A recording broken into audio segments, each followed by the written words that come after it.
YouTuber Elvish Yadav के घर पर फायरिंग हुई है। गुरुग्राम स्थित आवास पर गोलियां चली। करीब 25 राउंड गोलियां चली हैं। बाइक सवार 3 बदमाशों ने फायरिंग की। ग्राउंड और फर्स्ट फ्लोर पर फायरिंग की गई है। सुबह करीब 5 बजे फायरिंग की गई है। फायरिंग के वक्त घर पर एल्विश यादव मौजूद नहीं थे। फिलहाल पुलिस मामले की जांच पड़ताल में जुटी हुई है। तो ये एक बड़ी खबर आप तक साझा करें, जहां पर एल्विश यादव के घर पर फायरिंग की गई है। करीब 25 राउंड गोलियां चली। बाइक सवार 3 बदमाशों ने फायरिंग की है। ग्राउंड और फर्स्ट फ्लोर पर फायरिंग की गई। सुबह करीब 5 बजे फायरिंग की गई है और फायरिंग के वक्त घर पर एल्विश यादव नहीं थे। फिलहाल पुलिस इस पूरे मामले की जांच कर रही है।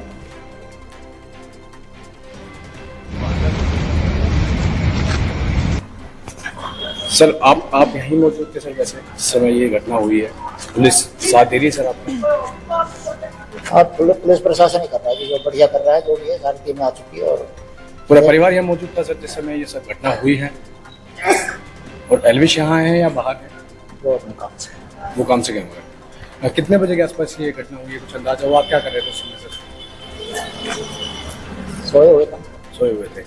तो अब पुलिस ने यहाँ पहुँच करके तहकीकात की है आपके घर में आकर? सारा अच्छा काम कर दिया। हमें लगता है कि पूरा ही। कितनी फायरिंग की गई है, कितनी गोली चली है? अंदाजा सर कोई आप? अंदाजा 25-30 होगी। सर कोई वार्निंग भी इससे पहले आपके परिवार को परेशान करने की कोशिश की कहीं किसी द्वारा? एल्विश को कोई धमकी वगैरह आई हो? अभी तक कुछ। अच्छा, सीसीटीवी फुटेज में कितने बदमाश कैद हुए सर? कितने युवक थे? 3 दिख रहे हैं, मतलब 2 दिख रहे हैं। एक उधर बाइक आई है, जैसे 3 दिख रहे हैं, लेकिन 2 ही व्यक्ति दिख रहे हैं। तो सर यहीं घर के बाहर खड़े होकर के सरेआम गोले चलाएंगे? ठीक। सर आप यहीं मौजूद थे सर? वैसे समय ये घटना हुई है, पुलिस साथ दे रही है सर आपको?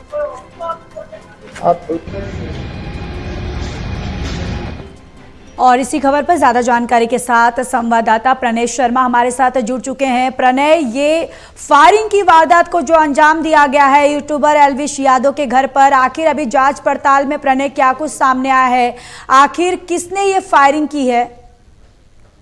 देखिए ज्योति, ये पूरा मामला तड़के सुबह का है, जब जो जानकारी सामने आई है, जो सीसीटीवी फुटेज सामने आई है, इसके तहत करीब 3 बाइक पर बदमाश सवारों ने ताबड़तोड़ गोलियां चलाई हैं। जो सिल्ट एरिया होता है बिल्डिंग का, उसमें और फर्स्ट फ्लोर पर। हालांकि जिस वक्त गोलियां चलाई गई उस वक्त एल्विश यादव घर पर मौजूद नहीं थे। पुलिस जांच में जुटी है, सीसीटीवी फुटेज को खंगाला जा रहा है। अभी तक किसी भी जो गिरोह है उसने अभी तक इसकी जिम्मेदारी नहीं ली है।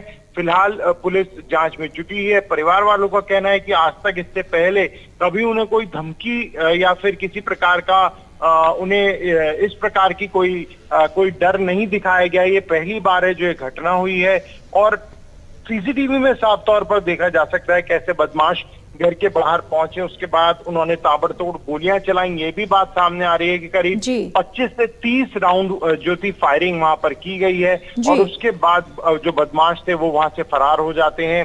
फिलहाल जो पुलिस है वो इस पूरे मामले को अब खंगालने में जुटी है। सीसीटीवी फुटेज के सहारे से कोशिश की जा रही है जो बदमाश आए थे उनकी पहचान करने की। जो जिस वाहन का इस्तेमाल, बाइक का इस्तेमाल किया गया, उसकी पहचान करने की भी कोशिश की जा रही है। बिल्कुल, देखिए जिस तरीके से प्रणय इस पूरे हादसे, इस पूरे हमले को अंजाम दिया गया, जिस तरीके से 25 से 30 राउंड ये गोलियां ताबड़तोड़ चलाई गई हैं। गनीमत ये रही कि एल्विश वहां पर नहीं थे या उनका परिवार उस वक्त घर में नहीं था। लेकिन देखिए एक बहुत बड़ा सवाल प्रणय ये भी पैदा होता है कि ये पूरी तरह से एक सोची समझी साजिश नजर आ रही है।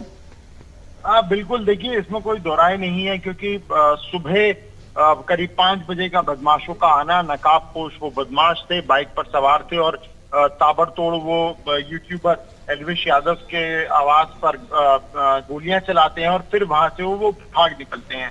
ये निश्चित तौर पर पूरी तरह से प्लानिंग के तहत किया गया है। गनीमत ये रही है ज्योति कि घर में मौजूद किसी भी व्यक्ति को कोई चोट नहीं लगी, कोई घायल नहीं हुआ। ये भी जानकारी सामने आई है कि जिस वक्त फायरिंग की गई उस वक्त एल्विश यादव भी घर पर मौजूद नहीं थे। जी। तो पुलिस हर एंगल से फिलहाल जांच में जुटी है। एल्विश यादव के घर पर भी पहुंची है, वहां से भी जो कारतूस मिले हैं, जो गोलियां शेल्स मिले हैं, उन्हें भी जब्त किया गया है। और इस पूरी घटना के बाद से जो इलाका है, जो जहां पर ये गुरुग्राम में जिस सेक्टर में हुआ है, वो वहां के लोग भी काफी ज्यादा दहशत में हैं। बिल्कुल प्रणय, आपसे ये जानना चाहेंगे कि जिस तरीके से जब ये फायरिंग हुई उस वक्त एल्विश यादव नहीं थे, लेकिन क्या घर पर कोई और सदस्य मौजूद था? बिल्कुल, घर पर बाकी सदस्य जो कि उस वक्त मौजूद थे। ये भी जानकारी सामने आई है कि जो एल्विश यादव रहते हैं वो इस बिल्डिंग के सेकंड फ्लोर पर रहते हैं, लेकिन जो गोलियां चलाई गई वो जो पार्किंग एरिया होता है बिल्डिंग का उसमें, और जो फर्स्ट फ्लोर है वहां पर चलाई गई हैं। यानी पूरी तरीके से एक डर का माहौल, एक धमकी यहाँ पर एक तरह से देने की कोशिश की गई है। और ये भी जानकारी सामने है कि जब गोलियां चलाई गई, एल्विश उस वक्त शहर से ही बाहर थे। तो पुलिस फिलहाल हर एंगल से जांच कर रही है, इसमें क्या कोई रंजिश का मामला बन सकता है, क्या कोई जबरन वसूली का मामला बन सकता है, धमकी का मामला बन सकता है। तो हर तरीके से जो गुरुग्राम पुलिस है वो जांच में जुटी हुई है। लेकिन निश्चित तौर पर इस पूरी घटना ने एक बार फिर से सरकार की, पुलिस प्रशासन की जो कानून व्यवस्था है उस पर सवाल खड़े किए हैं। क्योंकि गुरुग्राम जैसे हाई प्रोफाइल शहर में अगर इस तरह से गोलीबारी की जा सकती है, तो फिर इससे आप अंदाजा लगा सकते हैं कि जो खौफ है अपराधियों के मन में पुलिस का वो कितना है।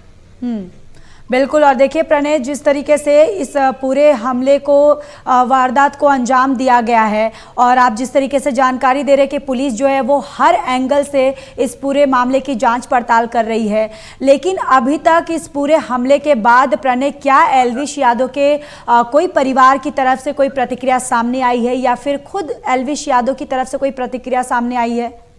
देखिए, अभी तक ज्योति, अभी हमने दर्शकों को सुनाई एक बाइट उनके परिजन की भी थी, जिनसे वहां पर जब संवाददाता पहुंचे और उन्होंने जो सवाल किए, उन्होंने खुद कहा है कि किसी से कोई रंजिश की बात नहीं है, आज तक कोई धमकी नहीं मिली है। हाँ, एल्विश की तरफ से अभी कोई भी बयान या सोशल मीडिया पर कोई भी ऐसा पोस्ट अभी तक नहीं किया गया है।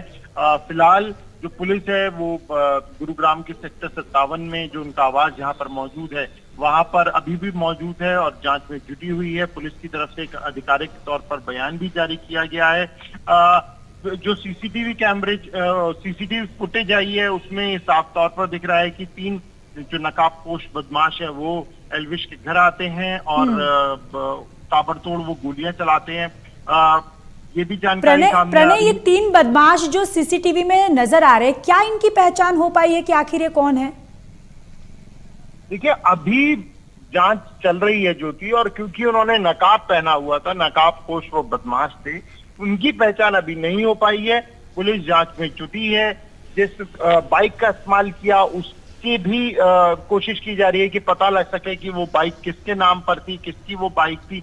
ये भी जांच अभी की जा रही है। जी चलिए प्रणय, तमाम जानकारी के लिए धन्यवाद।